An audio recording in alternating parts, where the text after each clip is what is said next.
is Jason Bateman. How are you, Jason? I'm good, Rich. How's it going? I am hanging in there, sir. I am hanging in there. I'm looking forward to this film, Jason. If you like the first one, you're going to love this one, Rich. Well, the bosses are still horrible. That's the line they told me to use. They think that line's pretty good. So I think it's kind of generic. Give it to me one more time with feeling, Jason. Hey, if you like the first one, you're going to love this one. That sounded a bit too sort of like I'm selling papers, right? Are we still rolling? Can I go again? Take three.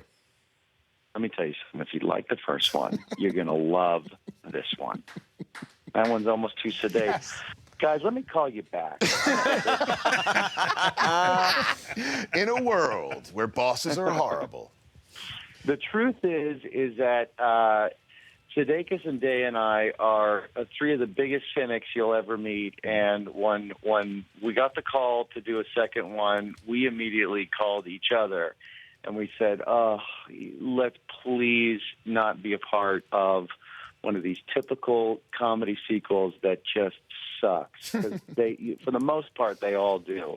So we said, you know, what's your schedule look like coming up for the next few months? Like, do we all have the time to sit down and really roll up our sleeves and try to make this thing at least as good as the first one? Because, you know, having phone calls with Rich Eisen are going to blow if we're not feeling, you know, confident about them. I mean, truly, you know, we're doing the chat and giggle circuit on the talk shows and all that stuff. And it's just, so the truth is that we sat down and we worked this whole thing out. We knew we weren't going to surprise anybody with the obnoxious, speedy talking over each other, you know, all that comedy stuff everyone's used to from the first one. So we had to come up with like this kidnapping plot and all this. So it is a lot better than the first one, actually. And I really love the first one. So we're proud of it. I'm looking forward to it. Christoph Waltz is in this too. That's two-time Academy Award winner Christoph Waltz in this movie. we got Oscars all over this thing. And Jamie Foxx, which is very, very strange. I can't believe that they said yes to do this movie. Jay, this is the first sequel you've ever done in your career, right? That's not true, Rich. Okay, what is it? Well, the other one was not an actual numeral, but it was T-00. That would be the Teen Wolf. Oh. Yeah, I see you poured cement over that memory like I did. And since I wasn't in the first one, it probably doesn't really count as a sequel, but nonetheless, it is the only other sequel I've done, and I wanted to go ahead and just spread those out a little bit. You know, you can't do a ton of sequels in your career. No. What about doing a sequel of our fantasy football league that was sort of one and done, Jason? What happened to that? What happened? What happened is that, like you, I decided to stop wearing condoms with my wife, and I started procreating. And I've got children that I like to pay attention to on the weekend. You should look into that. You know, because they don't stab you when they're a little older. Yeah.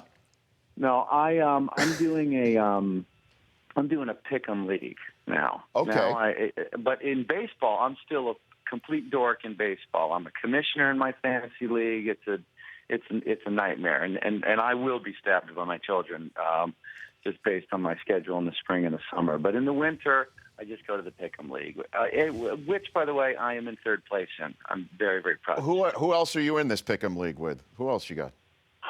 You mean of note? Yeah. No one. Okay. They're just a bunch of 12-year-olds in Des Moines. Oh, so you're just going up against whomever. Do they have any idea? No, they're friends of mine, but nobody of your listeners would be interested in. Okay, and you're only NL only in your fantasy baseball league, right? You don't. That is correct. I don't deal with the softball players in the AL. What did you make of the Dodgers finish this year, Jason? What did you make of that? Well, I was happy. I was not thrilled, but I was happy. You know, we got far again, but not too far, and I mean, it's pretty impressive. You look at that payroll over there at Kansas City, and you know they got all the way to the dance. We're spending more money than anybody in baseball, and we didn't get super far. But you know, you wait till next year, okay? Okay. All right. It's gonna be good. We're gonna take care of those I can't say it on the air. Those guys up in San Francisco. Yeah. We're gonna Those Giants. We're gonna take care of them. Those nasty Giants. You almost had as much feeling saying that wait till next year as you did with your Horrible Bosses 2 disclaimer. I know. I don't Almost. believe it yet, do I? I Almost. just don't believe it yet. Yeah. But this new GM, I'm excited about. Okay. That I'm excited about. Did you feel the tick up right there? I did feel the tick. Yeah.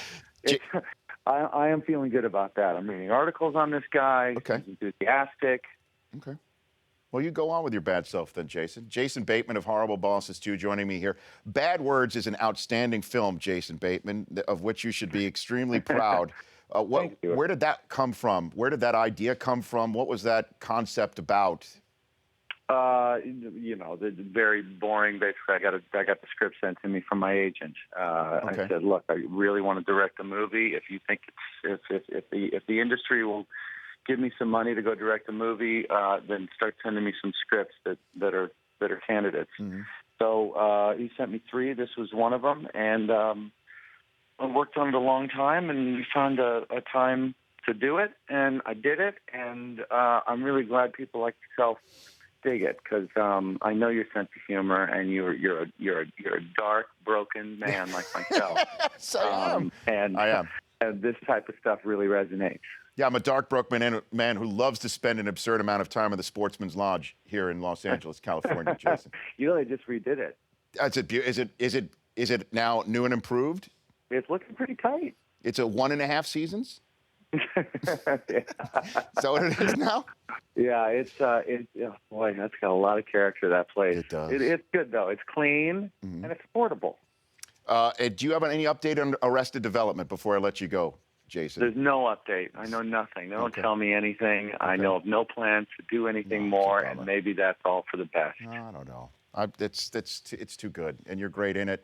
Before I do let you go, this is the true before I let you go question, is we have an idea here that we've been talking about, because Susie and I, my wife and I, were out to dinner last night. We at the lovely Toscana restaurant here in Los Angeles, and I saw Bill and Ted, Keanu Reeves and Alex Winters having dinner across the way, and we're asking our listeners, which movie tandem would you love to just get a kick out of looking across a restaurant and seeing? Do you have one that, just off the top of your head from back in movie fandom? Like a Bill and Ted Excellent Adventure, having dinner across the restaurant, Jason?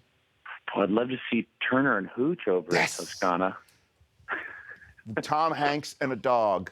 Tom Hanks and the dog just getting after some of those breadsticks over there. Hate to be the bearer of bad news, Jason, but Hooch didn't make it. Hooch didn't. What do you mean Hooch didn't make it? In the movie, Rich, Hooch Say didn't that. make it. Is that true? Spoiler alert. Oh, I never saw that movie. It's 20 years old. that dog would look like hell right now. He didn't look too good. He was drooling in that movie. Jason, thanks for calling in. I appreciate it. All right. Thank you for having me, Rich. Anytime. You know that. The Rich Eisen Show, weekdays at noon Eastern. On Audience.